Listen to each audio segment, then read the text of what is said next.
Hey, Paul, is it time for another quick trip? You know I love my quick trips. Yeah, it sure is. Great. What's today's topic, and what are we doing in the shop? We're going to build a bee house. A bee house? Are you crazy? Why would I want to attract bees? Why would I want to attract bees? Because I like pretty flowers, I like my food, and I like honey. That's why we're going to build a bee house. Because bees are a vital and irreplaceable part of the ecosystem. All right, you convinced me. Well, let's get started.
This final step is really important.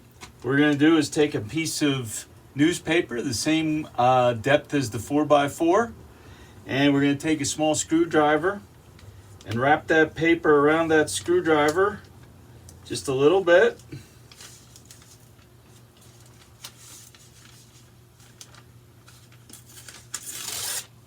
Tear that paper off. I got a little messy with that one. Tear that excess off. And then we're going to fit it in the hole.